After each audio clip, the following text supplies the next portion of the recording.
En RCR, Red de Comunicación Regional, Elecciones 2026. Seguimos a través de RCR, Red de Comunicación Regional, y nuestra secuencia RCR Elecciones 2026. Hoy tenemos la gratísima presencia y le agradecemos la gentileza que tiene con RCR a la doctora Susana Castañeda Oxu, que es candidata al Senado Nacional por el partido País para Todos. Qué gusto hablar a la doctora Susana Castañeda. Señor José, de igual manera. Vamos a conocer en primera instancia la hoja de vida de la doctora Susana Castañeda Oxu. Hoja de vida.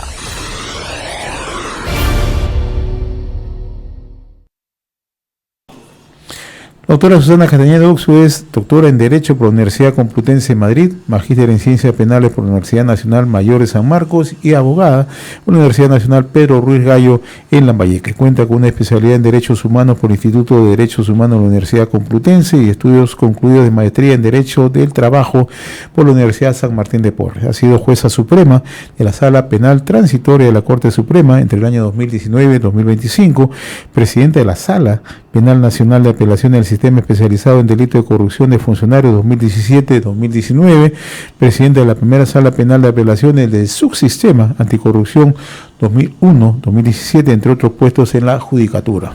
En su momento desempeñó funciones en el Ministerio Público como fiscal provincial de la Fiscalía Especial de la Defensoría del Pueblo y Derechos Humanos para el Distrito Judicial del Callao 1990-1993, fiscal adjunto superior en lo penal del Distrito Judicial de Lambayeque 1990, fiscal provincial en lo penal de Chiclayo 1988-1990 y fiscal provincial adjunto en lo penal de Chiclayo. Es autora de diversos libros justamente en el tema de la judicatura. Bien, yo le agradezco, doctora Susana Castañeda, porque usted está presentando propuestas interesantes, pero antes de conversar justamente de las propuestas, veía con atención ayer su Facebook, ¿no?, donde usted está ya de manera muy directa demandando al presidente José Gerí por todo lo que está aconteciendo en los últimos días en el país, que debería dar un paso al costado. ¿Cuáles son las razones que considera usted que el presidente debe dar un paso al costado? Bien, considero que un alto cargo de la nación, el más alto cargo, como es el presidente de la República, debe ser el que guía toda la política y la gobernabilidad en un país. Por lo tanto, encontrar datos tan nefastos como reuniones con empresarios chinos, de los cuales incluso uno de ellos estaría implicado en un proceso de crimen organizado y tala ilegal, y lo que es peor, con un mandato de arresto domiciliario que no se cumple y que haya ingresado a Palacio de Gobierno sin haber sido detectado, reuniones secretas en un chifa con otro empresario chino, evidencian un comportamiento totalmente fuera de lo ético y podríamos decir, de ser el caso, incluso hasta con ribetes de carácter delictivo. Entonces, si nos encontramos en un proceso de transición hacia unas elecciones, después de haber pasado una sucesión de actos tan delicados como con los que concluyeron con la vacancia de la presidenta Dina Boluarte, se necesitaba de estar en momentos donde lo que se espera es llegar a las elecciones en momentos de tranquilidad. Pero si vamos a encontrar que en este camino la persona que dirige en estos momentos y personifica a la nación se encontraría implicados en actos reñidos con la moral, con la ética, e incluso que podrían ser hasta delictivos, es evidente que los ciudadanos, cansados de lo que viene pasando, solicitemos su renuncia. Anoche el presidente, en una entrevista concedida a América Televisión y Canal N, ha dicho que él no va a renunciar. En este caso, ¿hay la posibilidad en todo caso de una censura a la mesa directiva? ¿Sería el otro camino? Lo que están proponiendo un grupo de congresistas es una moción de censura a la mesa directiva para que de ese modo poder llevar a cabo un procedimiento parlamentario. Otros consideran que es un presidente de la República en ejercicio de sus funciones y que por lo tanto deberá ser objeto de una vacancia presidencial. La diferencia está en el número de votos, pero nosotros sabemos que finalmente quienes van a tomar la decisión son los del Congreso de la República, pero eso sí, queremos hacer entender a la población de que es el propio Congreso de la República el que debe sentirse responsable de haber elegido dentro de sus miembros a una persona que lamentablemente no ha sabido representarnos. Usted a lo largo de su carrera profesional ha tenido un desempeño bastante bien ponderado, aceptado, y que la opinión pública lo considera así en la judicatura, ¿no? Y estaba justamente leyendo algunas de sus publicaciones cuando usted se refiere a la corrupción. Usted señala que la corrupción es un delito más que no solo afecta a una persona, sino a todo un país, Así que es. debilita a las instituciones, roba oportunidades y profundiza la desigualdad, ¿no? Por eso usted refiere, la pena deben reflejar la verdadera magnitud del daño que causa. ¿Qué penas deberían darse considerando que tenemos 4 presidentes que en estos momentos están encarcelados? Tenemos un presidente que en estos momentos está siendo investigado, de manera preliminar, es cierto, por el Ministerio Público.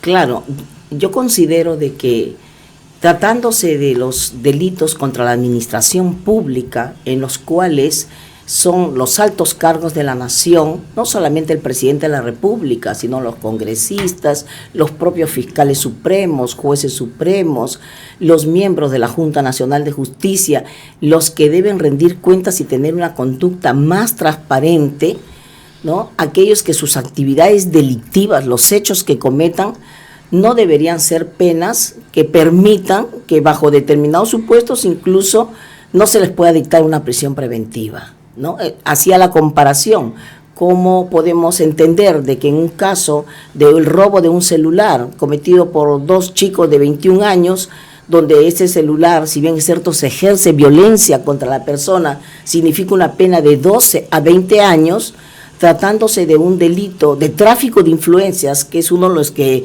presuntamente va a ser investigado el señor Gerí, resulte que las penas van de 4 a 8 años. Entonces, claro, uno ve la desproporcionalidad, la diferencia. Entonces, considero que las penas deberían estar acorde al daño causado. Y si el daño implica a un gran sector de la colectividad, porque la corrupción afecta a la construcción de carreteras, afecta a la construcción de hospitales, niños que no puedan ser debidamente alimentados, hospitales donde Perú tiene tanto problema en época de lluvias, en época de desastres naturales. En conclusión, señor José, considero que las penas deberían reflejar el daño que se causa a una población, no de modo individual, es a un ente colectivo con graves consecuencias para la salud, la educación, la impartición propia de justicia, y deberían ser aumentadas. ¿Y esto qué significa? ¿Revisar la normatividad? Por supuesto que en una nueva gestión, de ser el caso, los que aspiran a ser congresistas de la República en la Cámara de Diputados verifiquen cómo es el sistema de penas y planteen penas acordes a la gravedad del injusto, del daño que se cause, y sobre todo también las reparaciones civiles que se deben imponer a estas personas por el grave daño que causan a la población. El otro tema, doctora Susana Castañeda, es el tema de la inseguridad. Sí. Usted es del norte del país, es de Lambayeque específicamente, pero conoce por su propio trabajo todo lo que viene ocurriendo, no solamente en el norte, sino en otro punto del país. Y hoy lo que estamos viendo, ya no solamente es la inseguridad como tal, ¿no?, sino la presencia de bandas transnacionales, pero aún más la presencia de economías ilegales, narcotráfico y minería ilegal. En la minería ilegal ha desplazado ya el narcotráfico en el movimiento. Incluso hoy se habla que plata derivada de estas economías ilegales está yendo a algunas agrupaciones políticas, lo cual sería bastante lamentable para el país, ¿no? O sea, ¿qué necesitamos para enfrentar esta ola criminal? ¿Qué es lo que se necesita? Porque hay un marco legal, pero simple y llanamente estamos frente a un reino también de la impunidad. Así es. Mire, lo primero que tenemos que entender es que lo que llega a ser conocido por la policía, por el Ministerio Público y por el Poder Judicial es hechos que ya se han cometido, ¿no? Por lo tanto, habrá una cifra negra elevada que no se llega a conocer. muchos ciudadanos que vienen siendo extorsionados, ¿no? Especialmente taxistas, propietarios de líneas de ómnibus, no van y denuncian, porque saben que muchas veces sus denuncias no tienen resultado, ¿no? Y de repente hasta las personas que están implicadas en estos hechos delictivos terminan siendo avisadas y entonces tienen temor. Hay una cifra negra que por temor no se denuncia. Ese es un punto que hay que considerar. Segundo, que cuando llega a ser investigado, la vez pasada hablaban de un gran número de denuncias por extorsión y sin embargo muy pocas denuncias pasaban al Ministerio Público. Entonces, ¿qué pasa con esa gran cantidad de denuncias que se quedan en el camino? Porque se entiende que si un ciudadano va y denuncia un acto de extorsión es para que el Ministerio Público y la policía investiguen y lo pasen al Poder Judicial. Luego vienen los temas de los procesos penales. Si los procesos penales, donde están implicados bandas u organizaciones criminales, demoran mucho, también ese es un desincentivo para seguir avanzando. Y como usted decía muy bien, es cierto que la minería ilegal ha desplazado incluso al narcotráfico, al terrorismo, que eran los dos movimientos mucho más fuertes delictivos. Y también hay un riesgo grande de que parte de ese dinero de las economías ilegales, informales, sobre todo producto de la minería ilegal, de la tala de árboles, pase al financiamiento ilegal de campañas políticas. A pesar de que se ha dado una ley de financiamiento privado, ¿no?, y autofinanciamiento de campañas políticas, en realidad hay un riesgo latente de que ese dinero sea desviado para financiamiento de campañas políticas. Y claro, eso sería peligrosísimo. Y eso puede explicar por qué año tras año se viene dejando de lado resolver el problema de la minería ilegal. El tiempo nos ganó, doctora Susana Castañeda, se lo digo con mucha pena, pero me comprometo a invitarla a una próxima oportunidad. En realidad hay muchos temas que conversar, por la experiencia que usted tiene, y sobre todo por el aporte que significa tener profesionales de esta categoría en una campaña que además requiere justamente de voces que nos permitan conocer los principales problemas del país. Usted tiene una amplia experiencia en la judicatura, pero adicionalmente además ha viajado bastante por el interior del país, conoce cuáles son los problemas, así que me comprometo a invitarle a una próxima oportunidad. Sí, y si me permite, solamente decirle a la población de que soy una persona preparada para el ejercicio del cargo. En segundo lugar, que no los voy a defraudar.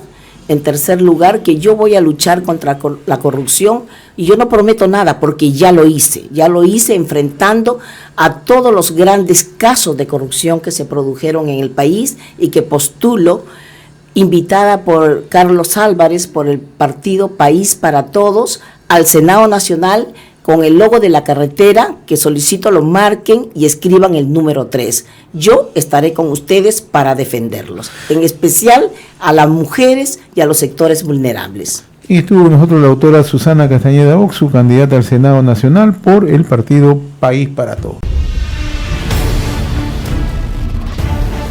En RCR, Red de Comunicación Regional, Elecciones 2026.